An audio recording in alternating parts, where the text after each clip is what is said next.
This is an analysis of the song Pray You Catch Me by Beyonce on the Lemonade album. So in the beginning of the song, the first few bars, what you're going to hear, it almost sounds like she's breathing very erratically. She's oh, oh, oh, oh. She's almost doing a breathing exercise, and you can tell that it's that she's feeling that there's something wrong. There's something that she can't quite put her finger on, and this makes me believe that initially her feeling that something was going on came well before she had any evidence. So she was living with this for a long time. And when she says that she's my lonely ear pressed against the walls of your words, she's trying to read between the lines of his words. She's trying to hear the things that he's not saying. Pray to catch you whispering. I pray you catch me listening. She is desperate that this be exposed because she can't handle what's going on in her head anymore.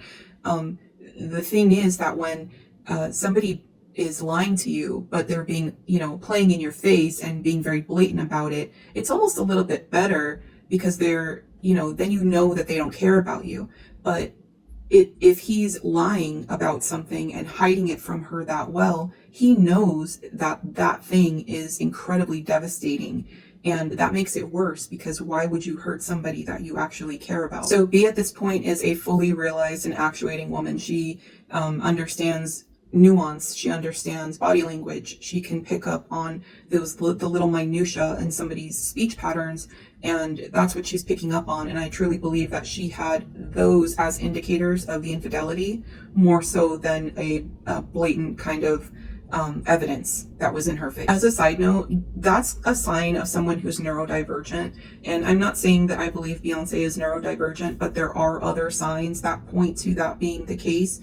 And you could call it her being divergent or just a savant, but her brain kind of thinks a little bit differently. And those other signs are the fact that she really embraces her loneliness, like being alone, isolation, away from the public eye. She's not somebody who communicates the same way that other celebrities do. She doesn't do interviews and stuff like that. It makes her uncomfortable, probably. The fact that she has a very small, select amount of friends who she clings to very tightly. And the fact that she has been seen on videos stimming.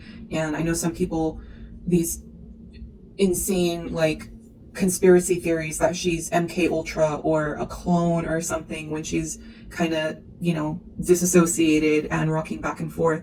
That's something that people who are divergent do very regularly when they're overstimulated. They kind of just go to a place in their mind, and people like this have very vivid imaginations. We go to these spaces when we need to either destimulate, or if we are in a very creative space and we're thinking of something sometimes I'll just sit there and my eyes are glazed over because I'm thinking of things in my head that I want to make, and nothing can get through that. Anyway, back to the song. At 2 minutes and 17 seconds, the words of the song stop.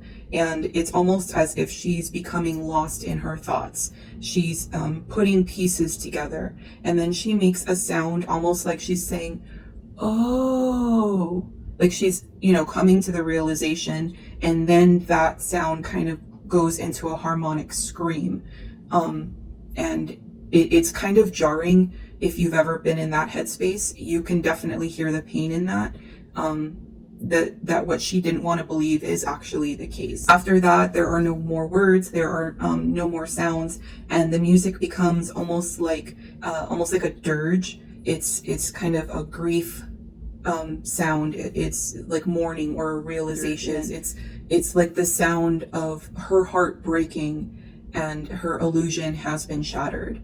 And then she says, what are you doing, my love? It's really heart-wrenching. So on a grander scale, this could be something, this is obviously something that's universally experienced by women of all cultures and races.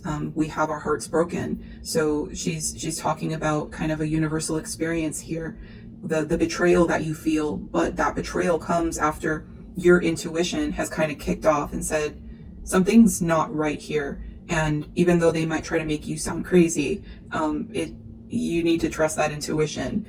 That's what's going to lead you to the truth. And for the story of Lemonade overall, I see this as the kickoff for Black women specifically. There's this realization that you know, they're in this fight for their lives, for their entire community, but they are lacking support from the men in their community, and they're looking to the men saying, you know, they're hurting us enough. Now I have to take this from you too.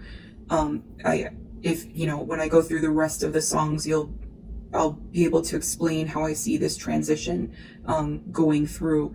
But that is my analysis of Pray You Catch Me. It's a beautiful, heart-wrenching song. And to me, it says a lot about Beyonce, her private life and how she processes things. She has anxiety, just like the rest of us, and she is like the rest of us, where we pick up on these little kind of things, and you have to trust your intuition. That's the only thing that's going to lead you to getting real answers.